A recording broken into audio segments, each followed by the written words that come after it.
Hey, this is NBT Cards, and we are back, and we are finally moving on to Magic the Gathering. We have two starter decks that we're going to open, a aggro red and an aggro white. We're going to show you these decks, and then that's about it. Next time we're going to show you the kids learning how to play. All right, so just the decks. Let's go.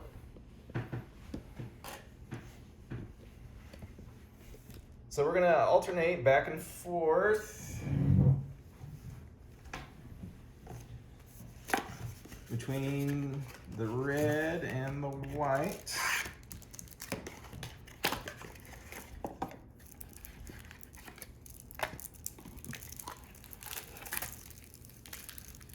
So it's been a very, very long time since I've opened a starter deck for Magic the Gathering. That's the box that came in. I used to play a Sly deck way back in like 1995, 96. So a very, very, very long time ago.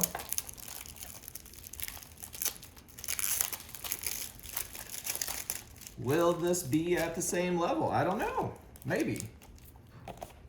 A lot of these cards I won't even know or...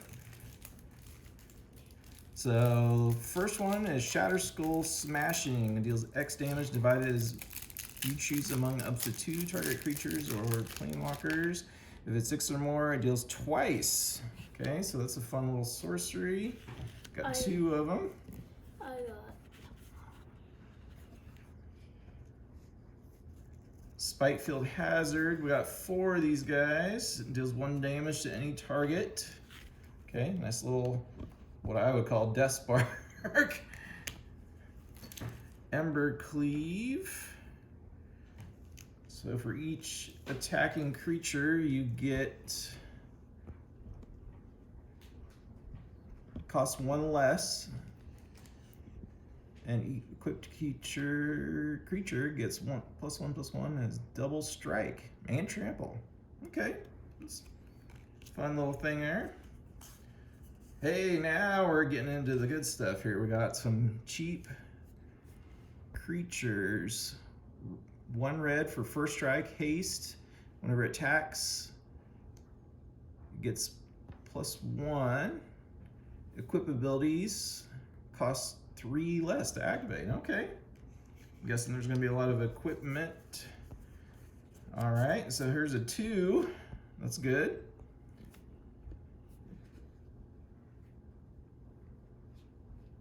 So cowards cannot block warriors. Choose 1 that hasn't been chosen this turn. It gets +1/+1. Target creature becomes a coward, so wouldn't be able to block, or gains trample. So 3/1 for 2. All right, I like that. I like that. Bone Crusher Giant. Here's our 3. 4/3 for 3. Damage cannot be prevented this turn, and it deals 2 damage to any target. All right, I like that. Our own little, yeah, it's a constant little cheese there. Thornball, Thane of Red Fell. 4 of red source you control would deal damage to an opponent or a permanent. It deals that much +2, so a little bit of extra cost, but get that extra damage, which I'm all about that. So, fun little land. Enters the battlefield tapped unless you control a mountain. You should have a mountain anyway. Creatures you control get +1 until the end of turn. Okay. Then, just old-fashioned mountains. Which, you know, you gotta have that to be able to play. Now we're back into the good stuff. Cheap creatures, that's what I like. 1, whenever a land enters the battlefield under your control, it gets +2/+2. So if you got a steady supply of land, that's not bad.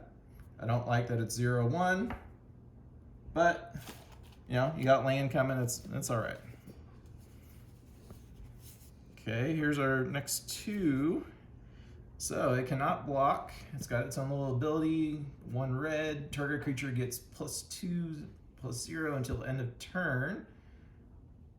Then exile this card. You may cast. Then exile this card. You may cast the creature later from exile. Okay. Not bad.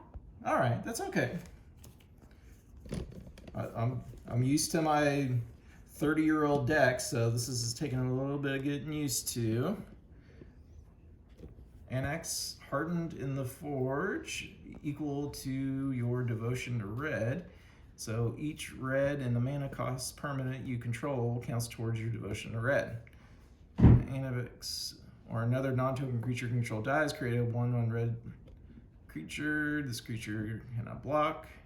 If the creature has power 4 or greater, create 2 instead. Okay. So a little token creator there. That's not bad. This was what I was waiting for. We need cheese. You gotta have some cheap, quick damage. Old-fashioned shock. All right, that's not bad. Shock deals 2 damage to any target. I'm used to lightning bolts and incinerates. So yeah, that's not bad. So here's another one. Roll Eruption. It's got a kicker. You may pay the additional. If it deals 3 damage to any target, and if the spell is kicked, it deals 5 damage instead. So if you got the mana already, you might as well do the extra 5. So cute little Incinerate, a new version. Woo! So that's what we got so far. And then the extra little sideboard that comes with it. So far, little light on the cheese. I like cheese a little bit more than what's normal, probably. I like max damage. All right, so here's, oops, some sideboard here. Relic Robber, 2/2. It's got haste, deals combat damage to a player that creates a 0/1 colorless Goblin Construct artifact creature token with this creature cannot block. At the beginning of your upkeep, this creature deals 1 damage to you. Actually, I like that guy a lot. Anytime he gets through, he's gonna give some cumulative damage. That would probably just stay in the deck for me. Okay, and then Rolling Vortex. At the beginning of each player's upkeep, Rolling Vortex deals 1 damage. Whenever a player casts a spell, if no mana was spent to cast a spell, Rolling Vortex deals 5 damage. All right, a little incentive against, you know, free spells. Okay. So whenever Soul Guide Lantern enters, you exile each opponent's graveyard. Okay. And then you can pop him to draw a card. That's not bad. Okay, I like that. This guy, here's the cheese. I like this. This is probably gonna go in if I ever play this. Red Cat melee deals 4 damage to target creature or planeswalker. If a non-red permanent is dealt damage this way, you sacrifice a land. Ooh!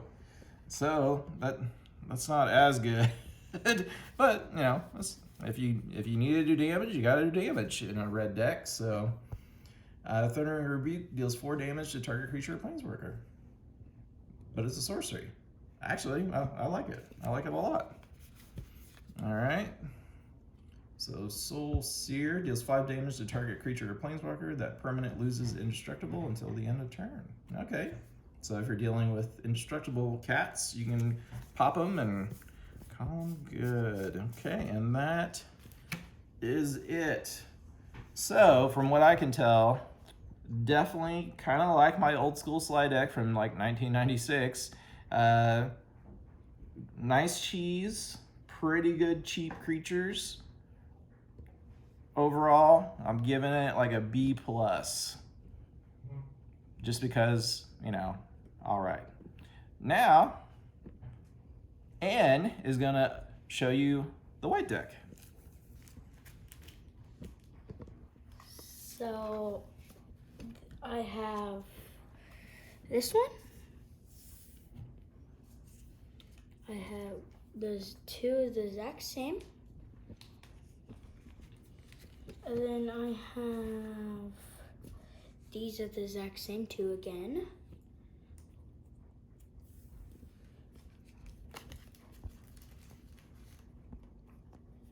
I have 4 of the exact same of these. Can you read any of them?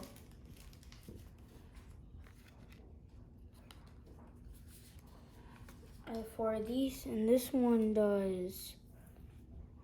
Look at the open hands. Wherever you cast 1 second, split each turn plus a +1/+1. Your counter on Monk of the open hand. I have this one.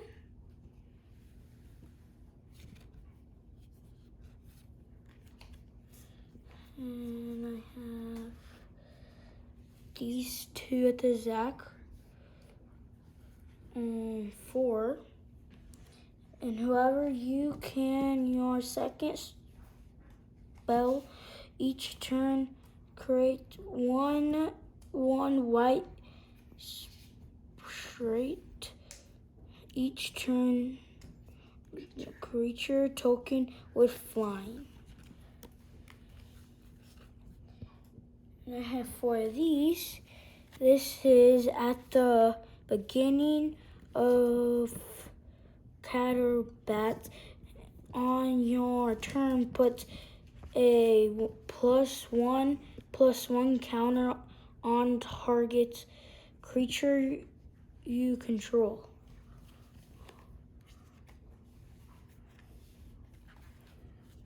And I only have 1 of this. It's one, what is it called? It is called Imperial Adversary. He's got a mythic rare here.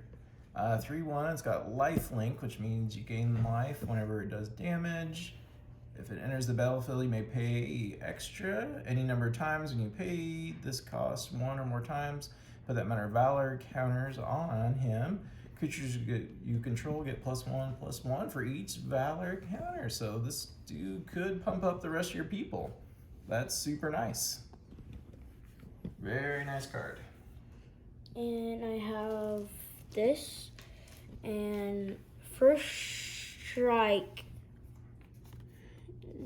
Noxious spell costs 1 more to cast.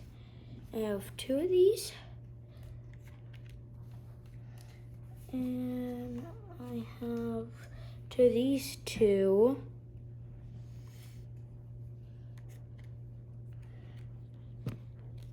And I have 3 of these.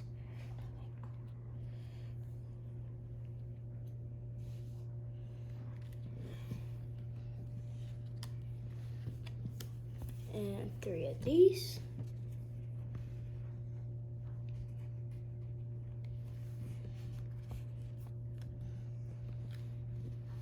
Two of these. Fateful Ambits.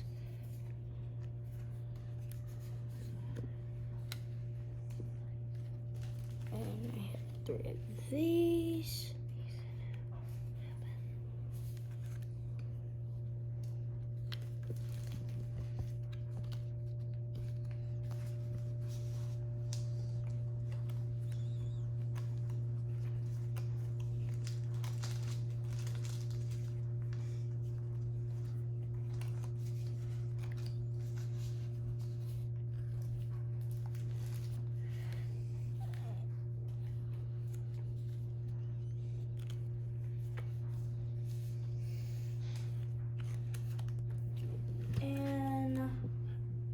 So while he's finishing up looking at that pile and get it organized, we're gonna get these sleeved up and get them nice and protected, and that way when the kids start playing, they will not, damage the cards too bad.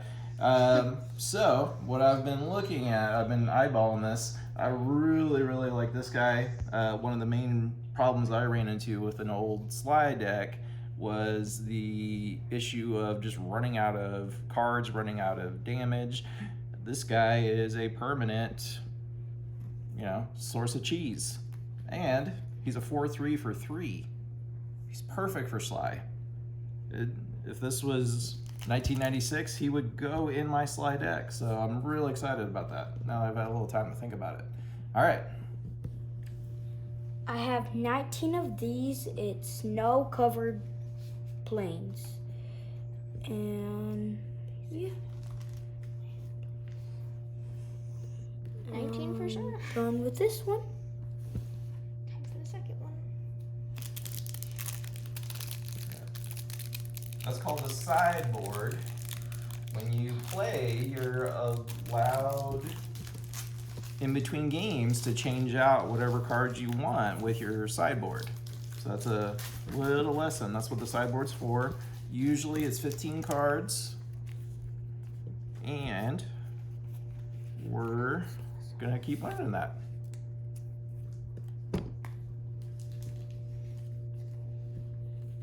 So I have one of these Loyal Horde Ground.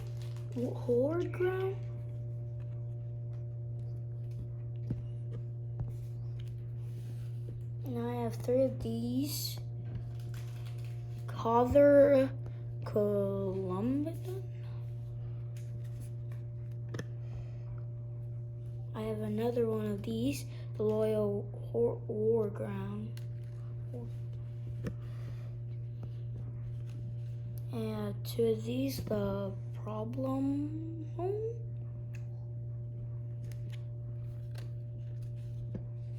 And I have 2 of these. It is the Mole of the Sky Cave.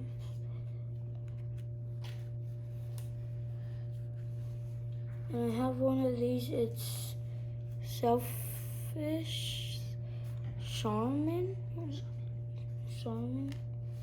I have one of these. Selfish Charmin. I have 2 of these. So Gold Something.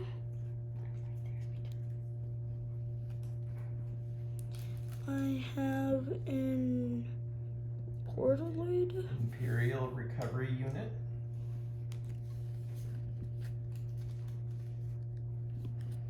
I have 2 of these.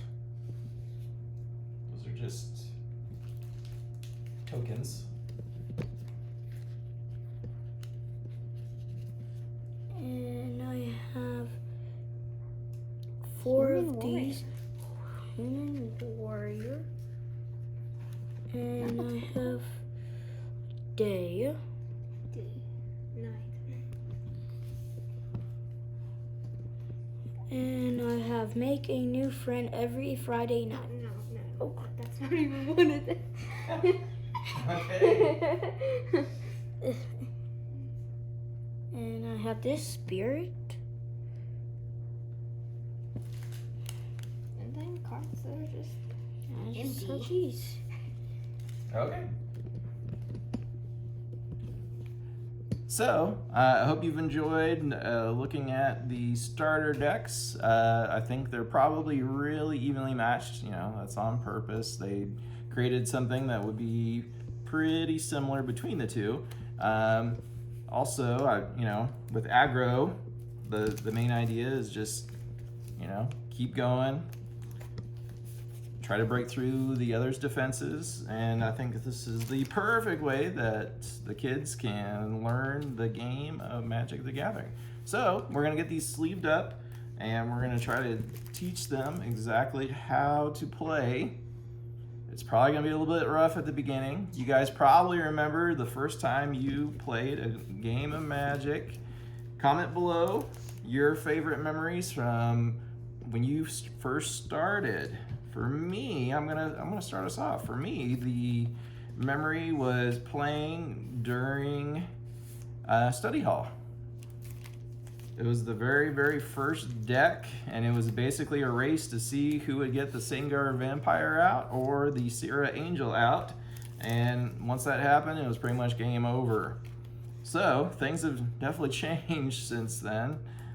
You know, a lot more strategy, a lot more, you know, the game within the game. So we'll teach these kids, and hopefully you guys enjoyed the video. We'll see you next time.